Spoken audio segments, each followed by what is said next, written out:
নমস্কার, আমি অসীম। আপনাদের সবাইকে স্বাগতম আমাদের ইউটিউব চ্যানেল পলিটি উইথ অসীমে। আজকে আমরা মূলত শুরু করছি 2017-এর previous year question STPGT political science. আমরা 2016-এর কোয়েশ্চেন আমরা কমপ্লিট করে নিয়েছি। আজকের থেকে আমরা শুরু করছি 2017-এর previous year question STPGT political science. Okay, so আপনাদের শুরু করার আগে আমি কয়েকটা জিনিস আপনাদেরকে বলে রাখি যে মূলত এই প্রিভিয়াস ইয়ার কোয়েশ্চেনগুলোর কিন্তু আপনাদের এক্সামে অনেকটা ইম্পর্টেন্স আছে। সো আপনাদেরকে এটাই বলবো, যারাই এসটিপিজিটির প্রিপারেশন নিয়ে সিরিয়াস আছেন, তারা আপনারা এই প্রিভিয়াস ইয়ার ভিডিওগুলি অর্থাৎ প্রিভিয়াস ইয়ার কোয়েশ্চেনের যে ভিডিওগুলি অলমোস্ট 600 কোয়েশ্চেনের proper answer as well as proper explanation আপনাদের জানা খুবই দরকার। আপনারা যেখান থেকে পড়ুন বা বাই সেলফ স্টাডি করুন, the most important thing is that the previous year question it is exactly shape your preparation in right way.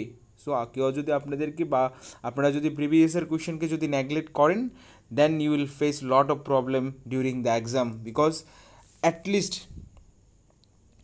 10 to 12 question আপনার রিপিট হবে। Okay, 100% sure 10 to 12 question out of this 150 question, at least you can expect that 10 question repeat from the previous year, as well as the relative কনসেপ্টগুলো কীভাবে আসছে বা কীভাবে আসবে আমি আপনাদেরকে এখন দেখিয়ে দেবো। কেন দেখিয়ে দেবো বলছি, 2016-এর কোয়েশ্চেন আমরা সলভ করেছি। যারা আমাদের সাথে সিরিয়াস থেকে 2016-এর কোয়েশ্চেনের এক্সপ্লেনেশন দেখেছেন, আপনারা দেখবেন 2016 যে কোয়েশ্চেন এসেছে তার ইন্টার রিলেটিভ, তার আশপাশের ইনফরমেশন থেকে 2017-এর কোয়েশ্চেনও কিন্তু অনেকগুলো কোয়েশ্চেন আপনারা দেখতে পাবেন।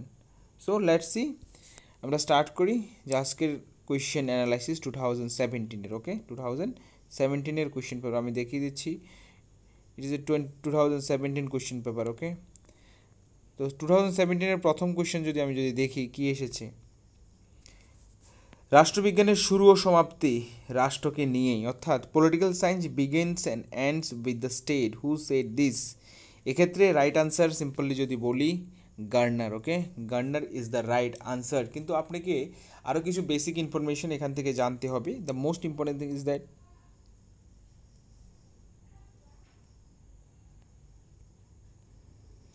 এখান থেকে যে ইনফরমেশনটা আপনাদের জানতে হবে সেটা হলো যে Garner is the right answer. Simply যদি বলি Garner is the right answer. এবার গার্নারের ইম্পর্টেন্ট বই যেটা নেক্সট বার এক্সামে আসতে পারেন, একটা মোস্ট ইম্পর্টেন্ট একটা বই আছে গার্নারের, লিখে রাখুন, political science and government. Okay, political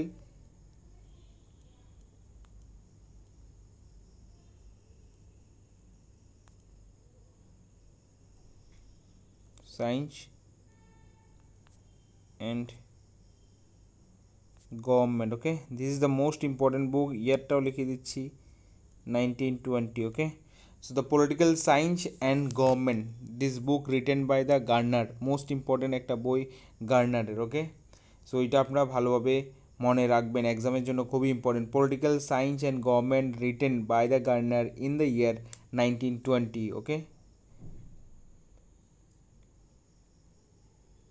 তারপরে যদি বলি আরও একটা ইনফরমেশন আপনারা লিখে রাখতে পারেন, ইনফরমেশন মধ্যে একটা ইম্পর্টেন্ট বই, আপনারা আরও একটা ইম্পর্টেন্ট বই লিখে রাখতে পারেন এখানে যদি চান। এই যে আপনাদের গ্যাটেল যেখানে লেখা আছে, গ্যাটেলের একটা ওয়ার্ল্ড ফেমাস বই আছে যেটা খুবই ইম্পর্টেন্ট পলিটিক্যাল সায়েন্সে, ইন্ট্রোডাকশন টু পলিটিক্যাল সায়েন্স। দেখুন নামটা শুনলে আপনারা তার ইম্পর্টেন্স, বইয়ের ইম্পর্টেন্স আপনারা বুঝতে পারবেন।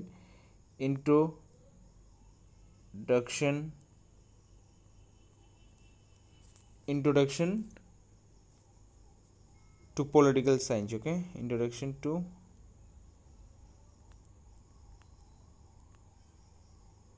political science. So this is the another important বই। আপনারা দুইটা বই এখান থেকে লিখে রাখুন। Garner is the right answer. গার্নারের বইটা যেটা আপনার নাম লিখিয়েছি political science and government, and আরেকটা ইম্পর্টেন্ট বই যিনি এখানে মেনশন করেছি আমি যে বইটার নাম, সেটা হলো introduction to political science, Gettell. Okay, so এই হলো আপনাদের যে এক্সট্রা রিলেটিভ ইনফরমেশন। দেখুন এবার আমরা এই স্টেটমেন্টের মধ্যে দিয়ে কিছু কনসেপচুয়াল জিনিস আমরা বোঝার চেষ্টা করি। এখানে কি বলেছেন, political science begin and end with the state, কার সাথে, অর্থাৎ কি রাষ্ট্রবিজ্ঞানের শুরু এবং শেষ, হ্যাঁ, কার মধ্যে দিয়ে, স্টেটের মধ্যে দিয়ে। অর্থাৎ এই অ্যাপ্রোচটা অ্যাকচুয়ালি কিসের ইন্ডিকেশন দিচ্ছে? এই অ্যাপ্রোচটা অ্যাকচুয়ালি স্টেট সেন্ট্রিক অ্যাপ্রোচের ইন্ডিকেশন দিচ্ছে, সিম্পল ব্যাপার, স্টেট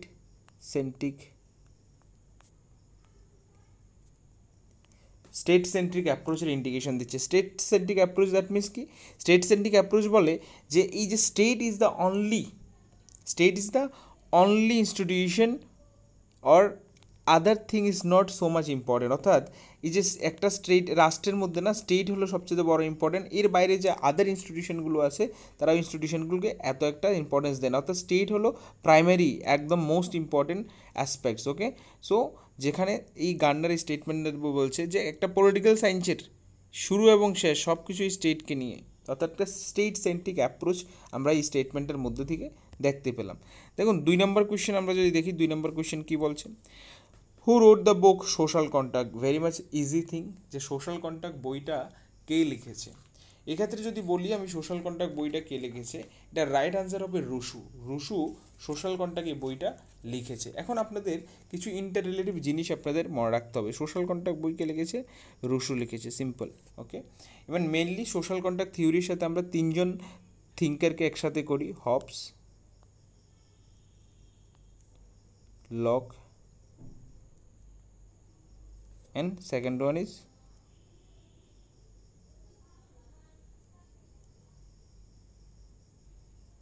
রুশু। ওকে, এই 3জন সোশ্যাল কন্ট্যাক্ট থিওরির মেন থিঙ্কার। ওকে, এই লককে আবার আমরা ফাদার অফ লিবারালিজমও বলে থাকি। আমরা যদি হবসকে যদি বলি হবস অ্যাবসলিউটলি সুপারনিটির কথা বলেছেন। একে যদি দেখি, রুশুকে যদি দেখি, রুশু পপুলার সুপারনিটির কথা বলেছে। দেখুন this is a very much important concept, জিনিসগুলো আপনারা মনে রাখতে হবে। অ্যাবসলিউটলি সুপারনিটির কথা, পপুলার সুপারনিটির কথা বলেছেন। ইভেন পপুলার সুপারনিটির কথা বলেছেন রুশু, আরও একটা বলেছেন ডাইরেক্ট ডেমোক্রেসির কথা বলেছেন, ডাইরেক্ট ডেমোক্রেসি, ডিডি, হ্যাঁ, ডাইরেক্ট ডেমোক্রেসির কথা বলেছেন। অ্যাবসলিউটলি সুপারনিটি যেখানে মোনার্কিক্যাল সিস্টেম, যেখানে রাজার হাতে সবগুলো ক্ষমতা তার হাতে থাকবে, অ্যান্ড পিপল হ্যাভ নাথিং, মানুষের হাতে তেমন কোনো ক্ষমতা থাকবে না, শুধুমাত্র রাইট টু সেলফ প্রিজার্ভেশন বলে শুধুমাত্র একটাই ক্ষমতা শুধু মানুষের হাতে দিয়েছেন। আদারওয়াইজ যে হবসের সোশ্যাল কন্ট্যাক্ট থিওরি যদি দেখি, তিনি অ্যাবসলিউটলি সুপারনিটির হাতে সবগুলো ক্ষমতা অর্পণ করেছেন। ইভেন যদি দেখি লিবারালিজমের ফাদারকে, লককে আমরা বলি যে লিবারালিজমের ফাদার। আমরা যদি লিবারালিজমকে যদি এরকম কোনো স্টেপে যদি কোয়েশ্চেন আসে, আমরা দেখব লিবারালিজমে লক বলেছেন যে অ্যাকচুয়ালি লিমিটেড স্টেটের কথা বলেছেন। লেজিসফেয়ারি কনসেপ্ট অর্থাৎ কি, ইকোনমিক অ্যাক্টিভিটিস, ইন্ডিভিজুয়াল ইকোনমিক অ্যাক্টিভিটিসে স্টেটের ইন্টারফিয়ারেন্স একদম হবে না। অ্যাজ ওয়েল এজ তিনি কনসেপ্ট বলেছেন হিউম্যান ইন্ডিভিজুয়াল সুপ্রিমেসির কথা, যেখানে তিনি ক্লাসিক্যাল লিবারালিজমে তিনি বলেছেন। অ্যাজ ওয়েল এজ যদি বলি লিমিটেড গভর্নমেন্টের কথা বলেছেন এবং কনসেন্ট থিওরির কথা বলেছেন। কনসেন্ট মানে অনুমতি, অর্থাৎ যে আমরা যদি দেখি লকের সোশ্যাল কন্ট্যাক্ট থিওরিকে যদি আমরা পড়ি, এখানে মেনলি একটাই সোশ্যাল কন্ট্যাক্ট হয়েছে হবসে, যেখানে সোশ্যাল কন্ট্যাক্টে শুধুমাত্র মানুষের মধ্যে সোশ্যাল কন্ট্যাক্টটি হয়েছিল। অ্যাকর্ডিং টু আমরা যদি হবসের সোশ্যাল কন্ট্যাক্ট দেখি, সেখানে একটি মাত্র সোশ্যাল কন্ট্যাক্ট হয়েছে, আর এই সোশ্যাল কন্ট্যাক্ট শুধুমাত্র মানুষের মধ্যে হয়েছে, এবং মানুষ অর্থাৎ people were the part of this contact. Okay, and monarchy was not the part of this contact, অর্থাৎ হবসের যে সোশ্যাল কন্ট্যাক্ট থিওরিতে মোনার্কি কিন্তু পার্ট ছিল না, শুধুমাত্র জনগণ তাদের মধ্যে একটা সোশ্যাল কন্ট্যাক্ট করে সব পাওয়ার কার হাতে দিয়ে দিল? অ্যাবসলিউট সুপারনিটি, অর্থাৎ মোনার্কির হাতে সব ক্ষমতা দিয়েছে accept one, right two self preservation. অর্থাৎ এই অধিকারটা ছাড়া সব অধিকার তারা কার কাছে অর্পণ করে দিয়েছে? তারা অ্যাবসলিউটলি সুপারনিটি, দ্যাট মিনস মোনার্কির কাছে সব কিছু অর্পণ করে দিয়েছেন। কিন্তু আমরা যদি লককে যদি দেখি, লক কিন্তু এরকম কথা বলেনি। লকের স্টেট অফ নেচার আমরা যদি দেখি, তিনি আশাবাদী একজন, মানে that means he was the person who believe that human nature was good and human are so much capable to cooperate. অর্থাৎ এখানে একটা লিমিটেড ফর্ম অফ গভর্নমেন্টের কথা বলেছেন। আর অ্যাকর্ডিং টু লক তিনি স্টেটকে ফরমেশন করার কথা বলেছেন only to protect the right to life, liberty and property. This are the 3 natural right according to lock. Okay, and এই 3টে জিনিসকে প্রোটেক্ট করার জন্যই শুধুমাত্র স্টেটের ফরমেশনের কথা বলেছেন। এবার রুশুর ক্ষেত্রে যদি বলি, রুশুর জেনারেল রুলের কনসেপ্ট খুবই important, as well age Rushu কাকে সাপোর্ট করেছেন? পপুলার সুপারনিটি আর ডাইরেক্ট ডেমোক্রেসি, এই দুই তিনটা জিনিস আপনারা সোশ্যাল কন্ট্রাক্ট থিওরি সম্পর্কে আমি স্লাইটলি একটু করে বলার কথা, লাইক একটু করে মেনশন করতে চেয়েছি। যেখানে আবার বলছি, হবস একটিমাত্র সোশ্যাল কন্ট্রাক্টের কথা বলেছে, আর এই সোশ্যাল কন্ট্রাক্ট শুধুমাত্র মানুষের মধ্যে হয়েছিল, ওকে, জনগণের মধ্যে হয়েছিল, এবং king was not the part of this social contract. অর্থাৎ এই যে রাজা বা অ্যাবসলিউটি মোনার্কি বা অ্যাবসলিউটি সুপারনিটি যারা যিনি আছিলেন, তার সাথে কোনো কন্ট্যাক্ট হয়নি। এখানে শুধুমাত্র জনগণের সাথে কন্ট্যাক্ট হয়েছে, জনগণ কন্ট্যাক্ট করে সব ক্ষমতা তার হাতে দিয়েছেন। আর এই লগের মধ্যে দুইটা কন্ট্যাক্ট হয়েছে, একটা জনগণের মধ্যে, আরেকটা তার অথরিটির সাথে, যেটা বলতে পারেন যে স্টেটের সাথে, যেখানে স্টেটকে শুধুমাত্র লিমিটেড পাওয়ার দেওয়া হয়েছে, একেবারে লিমিটেড পাওয়ারের কথা বলেছে। আর এখানে তিনি ডাইরেক্ট ডেমোক্রেসি বা পপুলার সুপারনিটির কথা বলেছেন, ইভেন জেনারেল উইলের কথা বলেছেন রুশুর সোশ্যাল কন্ট্রাক্ট থিওরিতে। আশা করি তিনজনের সোশ্যাল কন্ট্রাক্ট থিওরি সম্পর্কে আমি দেখুন, এটার মধ্যে আই থিঙ্ক যারা একটুখানি পড়েছেন তাদের জন্য এই টাইপের ইনফরমেশনগুলি so much like important, because those who have few idea about this social contract theory, I think it will be more helpful for all of them, okay? But যারা একেবারেই পড়েননি তাদের জন্য আপনাদের স্ট্রাকচারের ওয়েতে পড়াটা খুবই দরকার, ওকে? আমরা যদি বলি এখানে রাইট আনসার হলো রুশু। এই রুশু সোশ্যাল কন্ট্রাক্ট কবে লেখে? এটা খুবই একটি ইম্পর্টেন্ট জিনিস, যে নেক্সটবার বইটার ইয়ার আসতে পারে, 1762-তে রুশু সোশ্যাল কন্ট্রাক্ট লিখে। ইভেন যদি রুশু সম্পর্কে যদি আর কয়েকটা যদি ইম্পর্টেন্ট রুশুর যদি বই যদি আপনাদেরকে যদি বলি, একটা হলো আপনার সোশ্যাল কন্ট্রাক্ট বই থিওরি, আর যদি বলি আরেকটা হলো কি discourse on the art and science, okay? এটা রুশুর one of the prominent initial book, okay? যেখানে discourse on the art and science, তারপর আরেকটা বই আছে রুশুর discourse on the origin and basis of inequality, and another important book is discourse on political economy and Emile. আর একটা important বুক হলো email, ওকে? EMIL। এই বইটা তিনি রুশু লিখেন, সেম ইয়ারে লেখেন 1762, যে ইয়ারে সোশ্যাল কন্ট্রাক্ট থিওরি লিখেছেন ইমাইল, ওকে? ওকে, ফাইন বুক। এই বইটার মধ্যে রুশু অ্যাকচুয়ালি তিনি এডুকেশন সিস্টেম, যে লাইক বলতে পারেন যে এডুকেশন সিস্টেম সম্পর্কে তিনি বলেছেন, ওকে, ইমাইল বইটার মধ্যে। সো আমি তার 3-4টা বইয়ের নাম মেনশন করেছি, আর যে বইগুলোর নাম লিখিনি বিকজ এখানে স্ক্রিনটা অনেক ছোট, so I think it is very much difficult to mention the whole book. যে discourse on the art and science, আমি তো বইটা লিখে দিচ্ছি,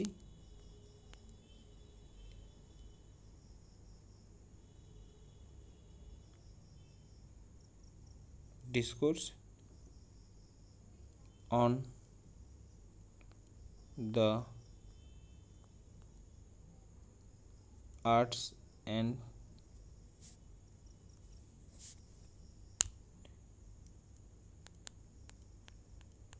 সায়েন্স, এই বইটা তিনি লিখেন 1715-এ। Most important book discourse on the arts and science, okay? এটা ইম্পর্টেন্ট একটা বই রুশুর। সেকেন্ড ইম্পর্টেন্ট বই হলো ডিসকোর্স, এটা অনেকটা বড়, আপনারা লিখে নিন, আমি বলছি discourse on the origin and basis of inequality, okay? And email তো আমি বললাম সেম ইয়ারে। দেন সোশ্যাল কন্ট্রাক্ট বললাম, আরেকটা হলো discourse on the political economy, okay? Discourse on the political economy, এটা আমি লিখে দিচ্ছি, এটাও ছোটো আছে, এটা লিখে দিচ্ছি discourse on political economy, okay?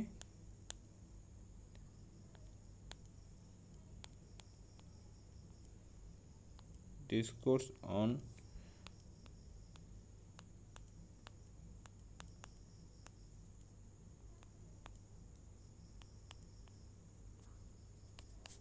Discourse on political economy, okay? So this is the some important book. আমি আবার ক্লিয়ার করে দিচ্ছি, প্রথম যে বইটা হলো সেটা হলো discourse on the art and science, discourse on the art and science 1750। Same 1750-র পরে 5 বছর পরে তিনি আরেকটা বই লেখেন, discourse on the origin and basis of inequality, okay?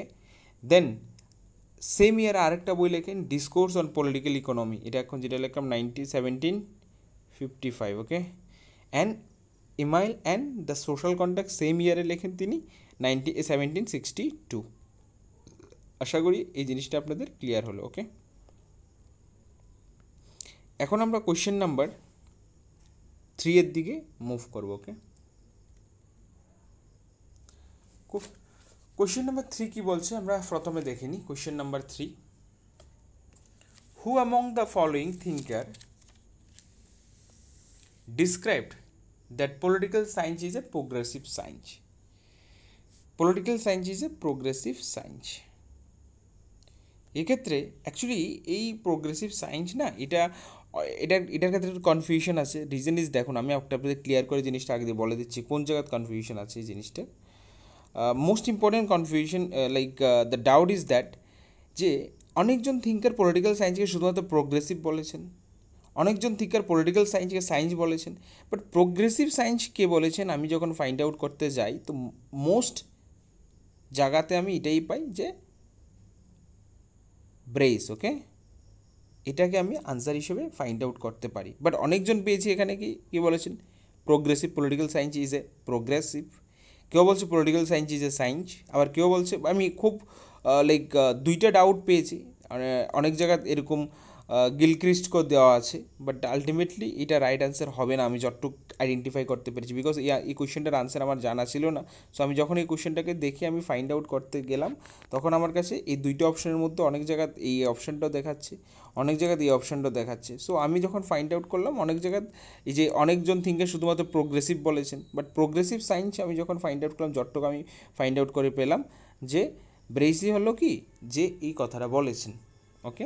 But এখন আপনাদের একটা ইম্পর্ট্যান্ট একটা জিনিস আপনাদেরকে জানতে হবে, সেই জিনিসটা আসলে কি, তার একটা ইম্পর্ট্যান্ট মোস্ট ওয়ান, অ্যাকচুয়ালি সে ব্রিটিশ কনস্টিটিউশনাল এক্সপার্ট, এই যে লর্ড যে ব্রাইস ছিলেন একজন British constitution expert, and he has one important book the American commonwealth, okay, the American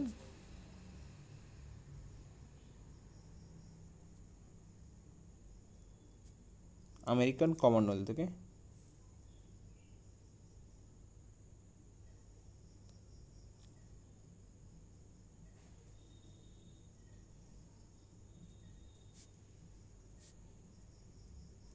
আশা করি আপনারা বইটার নাম লিখে রাখবেন আপনাদের নোটে, the American commonwealth most important book written by the Lord Bryce, okay.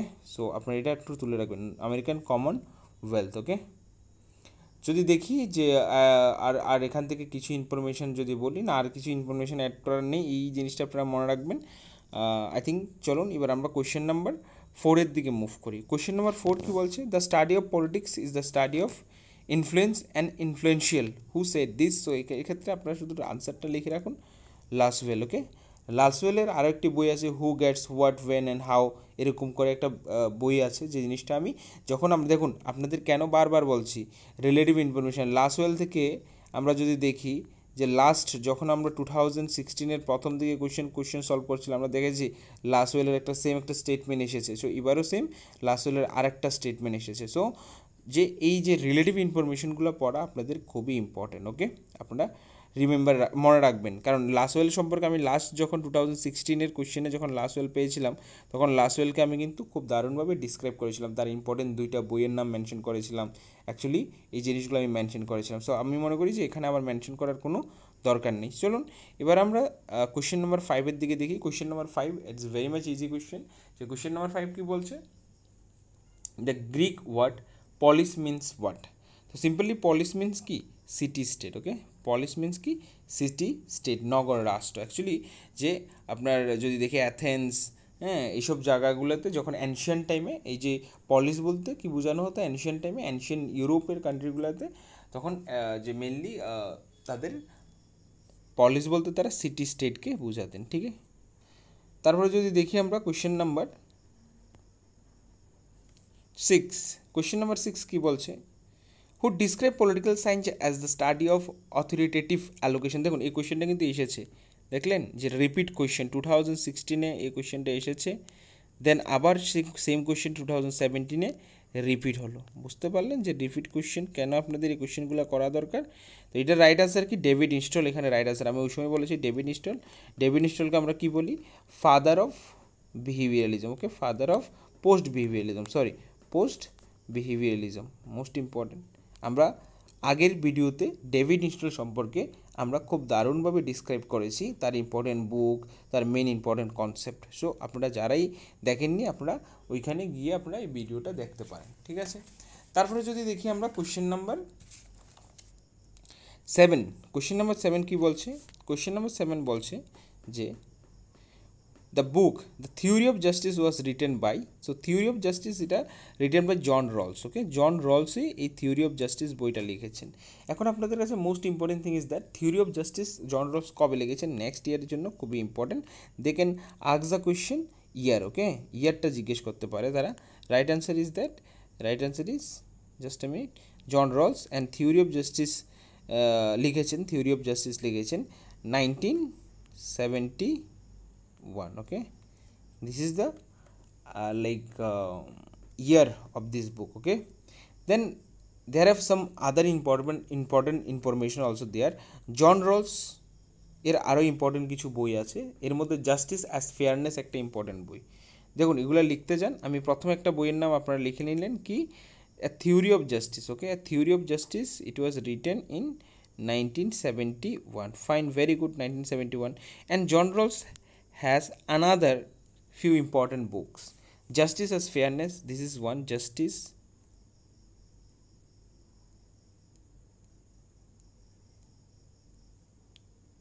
as Fairness. Okay,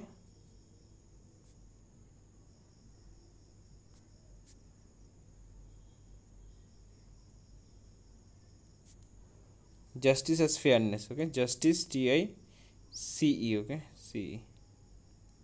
Justice as Fairness, it was written in the year 19, if I'm not wrong, 1985. Okay, and the Theory of Justice, it was 1971. Okay, so this is the most important two book written by the John Rawls. Okay, then another important book আপনারা লিখতে পারেন, জন রলসের তিনটা important বুক লিখে রাখুন। একটা হলো এখান থেকে আছে থিওরি অফ জাস্টিস, তারপর justice as fairness, then another important book is that the political liberalism, most important book, political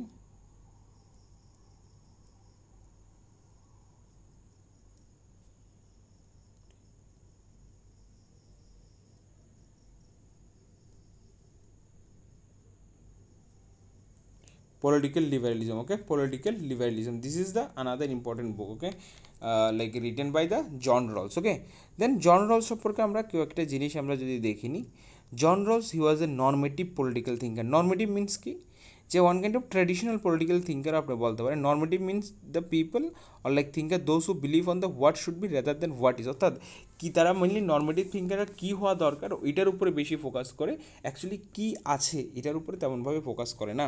so first information is that he was the normative thinker. Okay, normative, normative means traditional বলতে পারেন, normative thinker. Okay, normative thinker.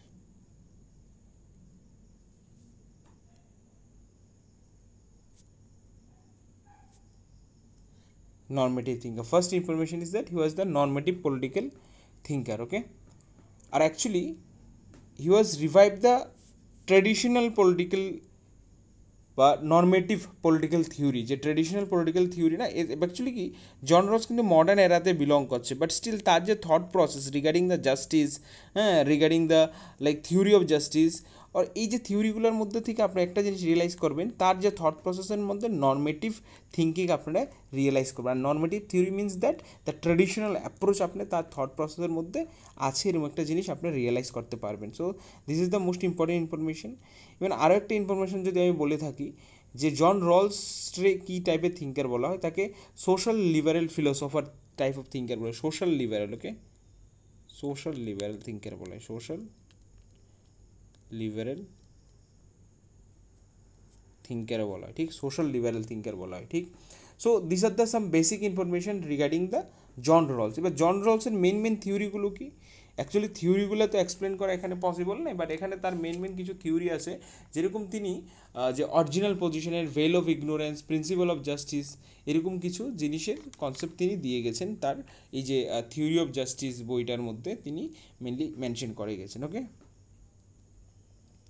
চলুন এবার আমরা question number 8-এর দিকে দেখি। যদি দেখি যে কোয়েশ্চেন নাম্বার 8 কী বলছে, কোয়েশ্চেন নাম্বার 8 বলছে power is the key to politics, who said this. এই কথাটা কে বলেছেন, power is the key to politics. এখানে অপশন আছে কি, Kaplan, Robson, Mackenzie and none of the above. এখানে টোটাল অপশন আছে আপনার এই চারটা, বাট এখানে রাইট আনসার কী হবে? Kaplan is the right answer. Kaplan কী বলেছেন? যে power is the key to politics. Okay, right answer কী হবে? Kaplan is the right answer. Okay, যেখানে সে কী মানছে? যে পলিটিক্সের মেইন একটা কি অ্যাসপেক্ট কি? পাওয়ারকে তিনি দেখছেন, অর্থাৎ পলিটিক্সকে তিনি পাওয়ারের পার্সপেক্টিভে অ্যাঙ্গেল করে, অর্থাৎ পাওয়ারের পার্সপেক্টিভে তিনি দেখছেন এই জিনিসটাকে। ঠিক আছে, আশা করা বুঝতে পারলেন। তারপর আমরা কোয়েশ্চেন নাম্বার 9-এর দিকে দেখি। কোয়েশ্চেন নাম্বার 9 কী বলছে? In which year was the book human nature in politics was published? এটার যদি ইয়ারটা যদি বলি, এই বইটা human nature in politics, it was published in the year 1908. But now question is that the book Human Nature in Politics, it was written by whom? Actually রাইটারটাকে, এই বইটার রাইটারটাকে, writer হলো Graham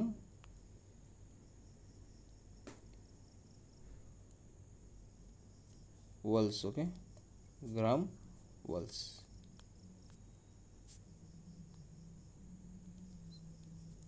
আশা করি বুঝতে পারলেন, একটুকু ইনফরমেশন এনাফ যে Graham Wales এই বইটা লিখেছেন, এবং বইটা নেক্সট বার হয়তো বা এই বইটার ডেট জিজ্ঞেস করেছে, নেক্সট বার they can ask the question regarding the writer. Okay, the book human nature in politics written by whom, অর্থাৎ the writer is Graham Wallas. Okay, I think it's clear for everyone, Graham Wallas is the writer of this book. Okay, fine. Then we will move toward the question number 10। Question number 10 কি বলছে? Which one of the following approaches emphasize on the self-regulating character of the political system. So এখানে যদি একটা জিনিস যদি আপনি দেখেন, এই থিওরিগুলোর মধ্যে এখানে 3টে থিওরির কথা মেনশন আছে: philosophical, historical and system theory. আমরা যদি বলি পলিটিক্যাল থিওরিকে আমরা 2টা ভাগে ভাগ করতে পারি। ওকে, পলিটিক্যাল থিওরিকে আমরা 2টা ভাগে সিম্পলি ভাগ করতে পারি। একটা হলো ট্র্যাডিশনাল থিওরি,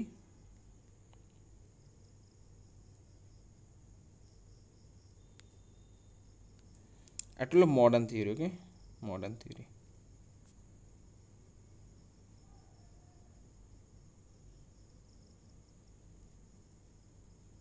ওকে, ট্র্যাডিশনাল থিওরি, এখানে যে হিস্টোরিক্যাল অ্যাপ্রোচ, ওকে আমি ছোট্ট করে লিখছি, অ্যাপ্রোচ, ফিলোসফিক্যাল অ্যাপ্রোচ, এগুলো কিন্তু ট্র্যাডিশনাল থিওরির মধ্যে আসে। ওকে, ট্র্যাডিশনাল পলিটিক্যাল থিওরির মধ্যে এই জিনিসগুলো আছে। তাহলে আপনারা যদি এক্সাম যদি আসে ট্র্যাডিশনাল পলিটিক্যাল থিওরিগুলোর মধ্যে কোনটা?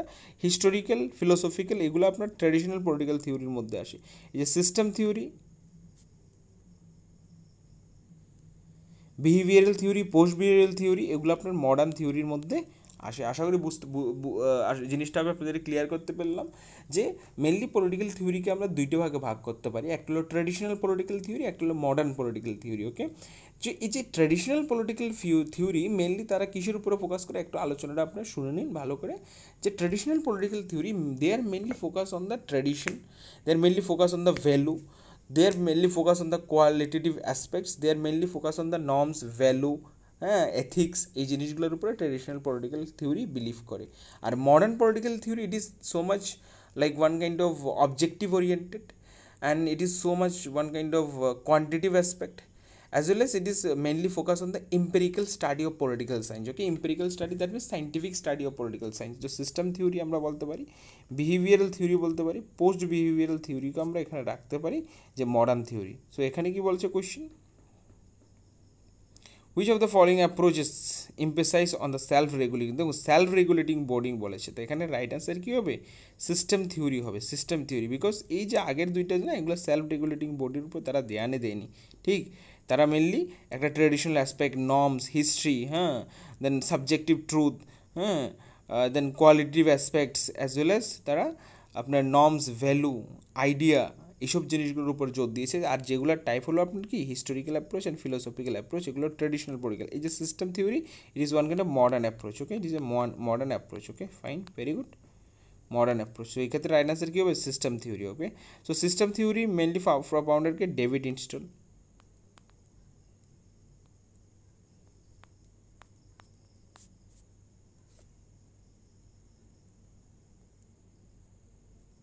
He is the father of post behavioralism. Fine. And this is the system theory mainly it was emerged during the 1950s. 1950s এর সময় এই যে সিস্টেম থিওরির ইমার্জ হলো। আশা করি ইনফরমেশনগুলো আপনারা মাথাতে রাখবেন। ওকে, সিস্টেম থিওরি মেনলি আউটপুট ইনপুটের উপর মেনলি প্রেশার করা হয়।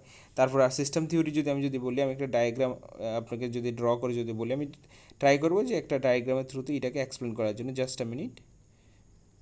সিস্টেম থিওরি কী বলে? সিস্টেম থিওরি যদি বলি, একটা বক্স যদি বানিয়ে নিই আমি এভাবে এটা হলো আপনার কি ইনপুট, এটা হলো পলিটিক্যাল প্রসেস, আমি পুরোটা লিখছি না, পলিটিক্যাল প্রসেস লিখছি। আর এটা হলো আপনার আউটপুট, আর এগুলো হলো আপনার এনভায়রনমেন্ট, ফিডব্যাক। ওকে,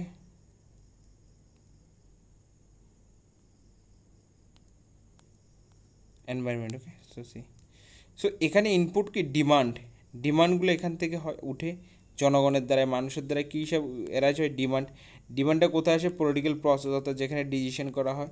তারপরে তারা এখানে এইসব জিনিসগুলো আলাপ আলোচনা করে, ডিবেট ডিসকাশন করে, তারপরে এগুলো কোথায় যায়?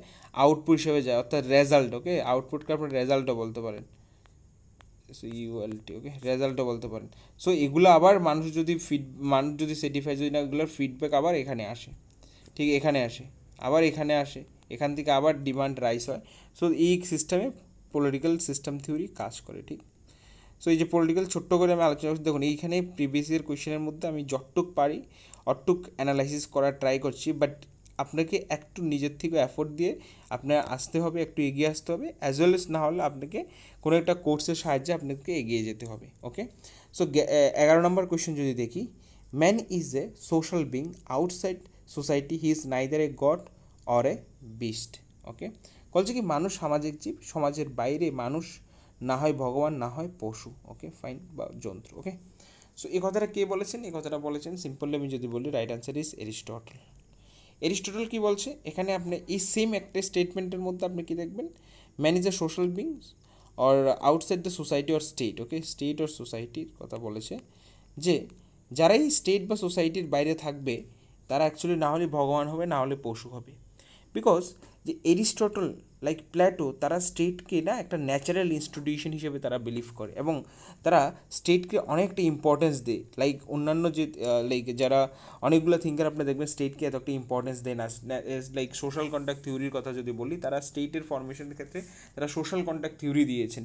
যেভাবে আমরা যদি বলি যে ডিভাইন থিওরি অফ স্টেট, অর্থাৎ রাষ্ট্র উৎপত্তির ক্ষেত্রে ডিভাইন তত্ত্ব, অর্থাৎ ঐশ্বরিক তত্ত্ব আছে, সেভাবে এই যে Plato, Aristotle their believe that natural theory of state, অর্থাৎ তারা বলে স্টেটকে কেউ তৈরি করে না, এটি যে আপনা আপনি এটা আছে। আর এই state actually it is a very much authentic institution. আর যে মানুষ, প্রত্যেকটা মানুষকে তার ডিমান্ড বা তার যে চাহিদা ফুলফিল করার জন্য স্টেটের ইম্পর্টেন্স অপরিসীমীয়। অর্থাৎ কি, that is the importance of state, it is so much important in the context of protection of people's needs. Okay, so তারা বিশ্বাস করে যে state is the only institution যেখানে মানুষ তার যে দৈনন্দিন চাহিদা এবং তার যে প্রসেস, ডে টু ডে লাইফের যে প্রসেস, শুধুমাত্র স্টেটের থ্রুতে তারা এগুলোকে ফুলফিল করতে পারবে, আদারওয়াইজ এটা পসিবল না। সো এক্ষেত্রে right answer is that the Aristotle. অর্থাৎ এরিস্টটলই এবং প্ল্যাটোর ক্ষেত্রে আপনি একটু জিনিস দেখবেন যে তারা স্টেটকে একেবারে natural institution, state is very much permanent হিসেবে তারা দেখায়। ইভেন তারা বলে যে স্টেটের এই যে এরিস্টটল যে বলেছে যে কেউ যদি স্টেটের বাইরে বা সোসাইটির বাইরে যদি বসবাস করে, তাহলে সে এক নাহলে ভগবান হতে পারে, না হলে এক পশু হতে পারে। আদারওয়াইজ যারা normal people, they all require the states. Okay, state ছাড়া আমরা বাঁচতে পারবো না। ওকে, এগুলো আপনার 10 নম্বর কোয়েশ্চেনের আলোচনা। এবার আমরা কোয়েশ্চেন নাম্বার দেখবো, who among the following propounded the modern concept of sovereignty. সুবারনিটির মডার্ন কনসেপ্টটা অ্যাকচুয়ালি কে দিয়েছে আপনাকে এখানে জিজ্ঞেস করছে। সো এখানে অপশান আছে কি কি, গার্ডনার আছে, বদিন আছে, রুশু আছে, এবং নন অফ দ্য অ্যাভাব আছে। সো আমরা যদি বলি এখানে right answer, simply right answer কী হবে? এখানে সিম্পলি রাইট আনসার হবে বদিন। ওকে, সো এখানে Bodin, okay sorry, Bodin is the right answer. Okay, so আপনাকে যদি বলি বদাকে কী বলা হয়, বদিনকে কী বলা হয়? বদিনকে বলা হয় father of modern concept of sovereignty. Most important, modern concept of সুবারনিটির ফাদার বলা হয়, modern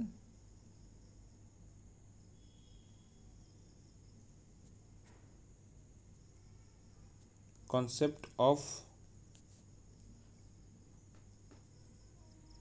father of modern concept of sovereignty. Okay,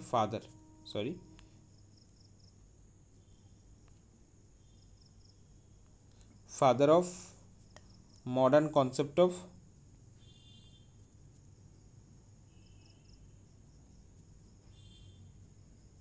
sovereignty.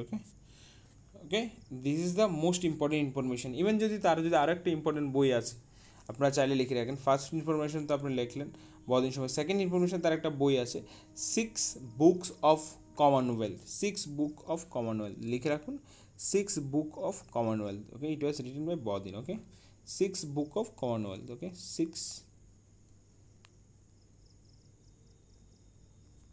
Books of commonwealth, এটা বললাম।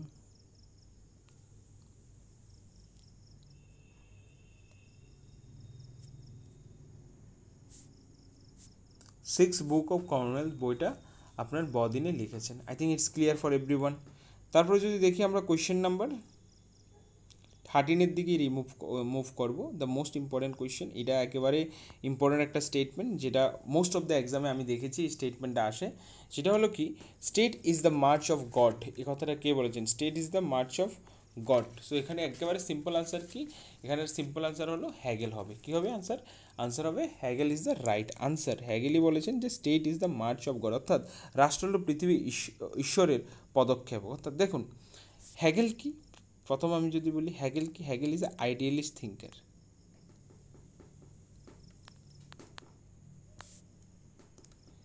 সেম হ্যাগেলও না স্টেটকে ইম্পর্টেন্স দেয় প্রচুর পরিমাণে, স্টেটকে ইম্পর্টেন্স। ঠিক, হ্যাগেলের মধ্যে আইডিয়া হলো মেন।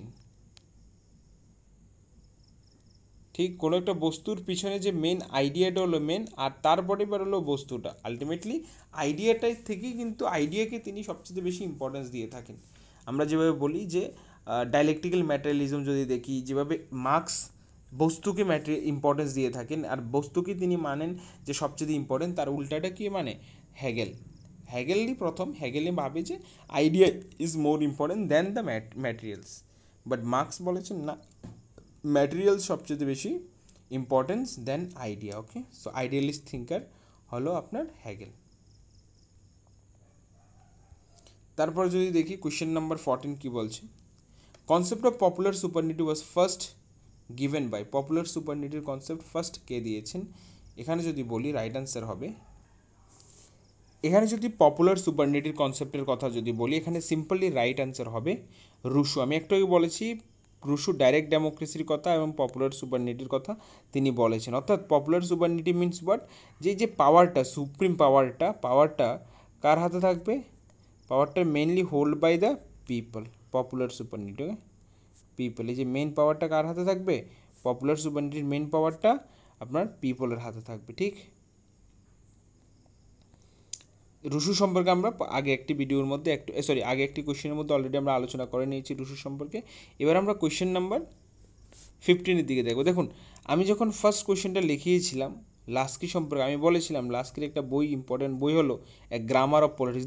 তাহলে দেখুন কীভাবে ইন্টার রিলেটিভ, আগে একটা গ্রামসি থেকে কোয়েশ্চেন এসেছিলো, এবার তার একটা গ্রামসির বই সম্পর্কে কোয়েশ্চেন এসেছে। আমি যখন এই ভিডিওটা শুরু করছিলাম আমি মেনশন করেছিলাম যে কীভাবে ইন্টার রিলেটিভ ইনফরমেশনগুলো আপনাদের জানা খুবই ইম্পর্টেন্ট। সো এক্ষেত্রে রাইট অ্যান্সার কী হবে? A grammar of politics written by Laski. Already এটা আমি আগের একটা ভিডিওতে অলরেডি করিয়ে রেখেছি যে লাস্কি হলেন যে ব্যক্তি, তিনি এই বইটা লিখেছেন এবং তার একটা ইম্পর্টেন্ট স্টেটমেন্ট আমরা আগের একটা ভিডিওতে করিয়েছি। ওকে, তারপর যদি দেখি আমরা 15 নাম্বার কোয়েশ্চেনকে একটু ছেড়ে যদি আমরা আগের দিকে যাই, এখানে দেখুন এক্সপ্লেন করার তেমন কিছু নেই। অ্যাকচুয়ালি লাস্কি সম্পর্কে আমি আগে একটা ভিডিওতে লাস্কির মেন ইম্পর্টেন্ট দুইটা বই সম্পর্কে লিখিয়েছি, লাস্কির একটা স্টেটমেন্ট আপনাদেরকে লিখিয়েছি। যারা 2016-এর প্রথম ভিডিওটা দেখেছেন আপনারা বলতে পারবেন। তারপর যদি কোয়েশ্চেন নাম্বার 16-এর দিকে যদি আমরা ধ্যান দিই, law is the command of the sovereign, অর্থাৎ সার্বভৌমত্বের নির্দেশই হলো আইন। এই কথাটা কে বলেছেন? সিম্পল আনসার আইন, Austin is the right answer. এক্ষেত্রে Austin is the right answer. এখানে আলোচনা করার কিছু নেই, আমি এই জিনিসটাকে আলোচনা করবো না, আমি এটাকে স্কিপ করে এগিয়ে যাব, বিকজ এখানে সিম্পল রাইট আনসার কি অস্টিন। তিনি সুভারেনিটিকে কিসের পার্সপেক্টিভে দেখেছেন? ল এর পার্সপেক্টিভে তিনি দেখেছেন। ওকে, দেন আমরা যদি কোয়েশ্চেন নাম্বার 17 যদি দেখি কি বলছে, who among the following thinker is not a pluralist. So এখানে প্লুরালিস্টকে MacIver pluralist, Lindsay pluralist, but Austin কিন্তু প্লুরালিস্ট না। তিনি কিসের? তিনি অ্যাবসলিউটলি সুপারনেটিভ থিঙ্কার আপনি বলতে পারেন, ঠিক আছে, সুপারনেটিভ কনসেপ্টের। তিনি সুপারনেটিভকে লয়ের পার্সপেক্টিভে তিনি দেখেছেন। একটু আগে যখন আমরা আলোচনা করছিলাম আমরা দেখেছিলাম যে সুপারনেটিভকে তিনি দ্য লয়ের সুপ্রিম কমান্ড হিসেবে তিনি আলোচনা করেছেন। সো এই ক্ষেত্রে রাইট অ্যান্সার কি? Austin is the right answer. এবার আমরা যদি দেখি কোয়েশ্চেন নাম্বার 18 কি বলছে, sovereignty is the supreme power over citizens subject and unrestrained by law। অর্থাৎ সুভার্নিটিকে তিনি কি বলছেন, এখানে যে 18 নাম্বার কোয়েশ্চেনের যে স্টেটমেন্টটা দিয়েছেন তিনি স্টেটমেন্টটা বলছে সুভার্নিটি ইজ এ সুপ্রিম পাওয়ার বলছে সুভার্নিটিকে, ওভার কিসের উপরে? সিটিজেনের উপরে, অ্যান্ড সাবজেক্ট আদার্স সাবজেক্টগুলো, অ্যান্ড আনরিস্ট্রেন অর্থাৎ কোনো বাধা নেই, বাই লয়ের দ্বারাই কোনো বাধা নেই। এই কথাটা কে বলছেন? এই কথাটা বলছেন Bodin. Okay, Bodin is the right answer. So এটা তো এক্সপ্লেন করার তেমন কিছু নেই, এখানে Bodin is the right answer. Okay fine. দেন আমরা কোয়েশ্চেন নাম্বার, এটাতে এক্সপ্লেন করার কিছু জিনিস আছে। The principle of greatest good of the greatest number was advocate by the, এখানে রাইট আনসার যদি বলি যে একটাই কনসেপ্ট আছে যারা গ্রেটেস্ট হ্যাপিনেস অ্যান্ড গ্রেটেস্ট নাম্বারের কথা বলে, এদের ফাদারকে Bentham. Okay, Bentham is the father. Okay, Bentham is the father. Okay, Bentham তিনি বলেছেন যে যদি কোনো একটা জিনিস রাইট অর রং কীভাবে ডিসাইড হবে? যদি সেটা বেশিরভাগ most of the maximum number of people, if they are happy, that means it's right. If the most of the peoples are unhappy, then it is the wrong। অর্থাৎ কোনো একটা জিনিসকে তিনি রাইট আর রং বেসিসে জাজমেন্ট করার জন্য তিনি একটা কোয়ান্টিটিভ অ্যাসপেক্টে তিনি অ্যাপ্লাই করেছেন, ঠিক আছে, ওকে, কোয়ান্টিটিভ অ্যাসপেক্টে তিনি ফলো করেছেন। ইভেন আমরা যদি বলি যে বেনথামের মেয়ে যে ইউটিলিটারিয়ান কনসেপ্ট সেটা greatest happiness of the greatest নাম্বারের কথা বলে। যদি কোনো একটা জিনিসের যদি বেশি মানুষ যদি এটাকে সমর্থন করে অ্যাকসেপ্ট করে, that means it's right, and most of the people if they are not accept this aspect, that means it's wrong. Even তিনি এই যে ইউটিলিটারিয়ান কনসেপ্টকে তিনি কোয়ান্টিটিভ অ্যাসপেক্টে তিনি আলোচনা করেছেন। এবার এই বেনথামকে ক্রিটিসিজম করে কে এসেছে? জে.এস. মিল এসেছে। জে.এস. মিল তিনি বলছেন যে না, এই যে কোয়ান্টিটিভ অ্যাসপেক্টের থ্রুতে আমরা সব কিছুগুলোকে আমরা আলোচনা করতে পারি না, সেখানে কোয়ালিটেটিভ অ্যাসপেক্টসগুলো খুব ইম্পর্টেন্ট, যে শুধুমাত্র কোনো একটা জিনিস ঠিক ভুল শুধুমাত্র আমরা এটার উপর বেস করে যাচাই করতে পারি না, ঠিক। আর এই ইউটিলিটারিয়ানিজম একটা বই আছে, এই বইটা কে লিখেছে?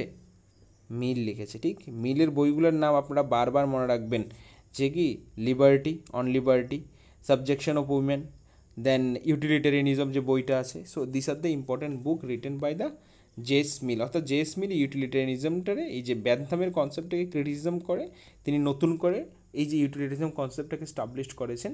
দ্য মেনলি ক্রিটিসিজম কি বেসিক জিনিস, কিন্তু জে.এস. মিলও কিন্তু বেনথামের যে বেসিক অ্যাজামশন রিগার্ডিং দ্য ইউটিলিটারিজম এটা কিন্তু অ্যাকসেপ্ট করেছে, কিন্তু যে বেনথাম যেখানে শুধুমাত্র কোয়ান্টিটিভ অ্যাসপেক্টে আলোচনা করেছে সেটাকে তিনি সরিয়ে তিনি কোয়ালিটিভ অ্যাসপেক্টসগুলোকে অ্যাড করেছেন, গুণগত অ্যাসপেক্টসগুলোকে তিনি অ্যাড করেছেন J S. Mill. Okay, so this are the basic difference. Then আমরা যদি কোয়েশ্চেন নাম্বার 20 যদি বলি, individual was influenced on the scientific method, এই কথাটা কে বলেছেন? Individual is influenced by the scientific method, এই কথাটা কে মেনলি এই কথাটা মেনশন করেছেন? সো এখানে যদি বলি আমাদের রাইট আনসার কী হবে? এখানে রাইট আনসার হবে স্পেন্সার। এখানে রাইট আনসার কী হবে? Individual was justify on the scientific ground by the স্পেন্সারের একটা মোস্ট ইম্পর্ট্যান্ট একটা বলতে পারেন সোশ্যাল ডারউইন একটা কনসেপ্ট আছে, সোশ্যাল ডারউইন, অ্যান্ড তিনি বলেছেন সার্ভাইভাল অফ দ্য ফিটেস্ট, এটা তার একটা মূল ইম্পর্টেন্ট স্টেটমেন্ট, এটা ডাইরেক্ট আসতে পারে সার্ভাইভাল অফ ফিটেস্ট। অর্থাৎ সার্ভাইভাল অফ ফিটেস্ট বলতে কি তিনি মেনলি এটাই মেনশন করেছেন যে তারাই একমাত্র এখানে সার্ভাইভ করতে যারা এই সোসাইটির জন্য ফিটেস্ট বলতে গেলে, ঠিক। সার্ভাইভাল অফ দ্য ফিটেস্ট একটা ইম্পর্টেন্ট কনসেপ্ট, এবং তার আরেকটা ইম্পর্টেন্ট কনসেপ্ট হলো social Darwinism. Okay, so this are the most important concept of Spencer. Okay, social Darwinism, এটা লিখে দিচ্ছি আমি, আপনারা লিখে নেবেন, এটা একটা কনসেপ্ট। ওকে, সোশ্যাল ডারউইনিজম অর্থাৎ বিবর্তন কীভাবে হয়েছে এখানে তিনি এক্সপ্লেন করেছেন। ডারটা আমি উপরে দিয়ে, ডারউইনিজম উপরে দিয়ে লিখছি।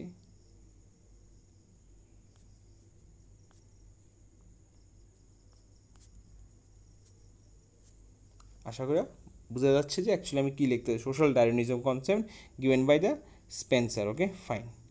দেন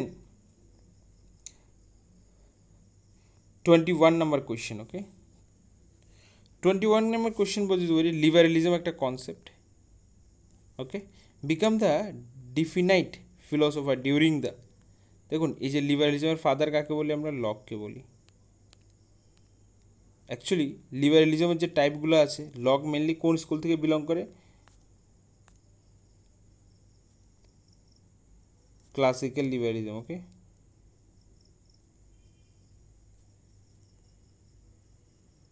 ক্লাসিক্যাল লিবারেলিজম স্কুল থেকে আপনার জন লক বিলং করে।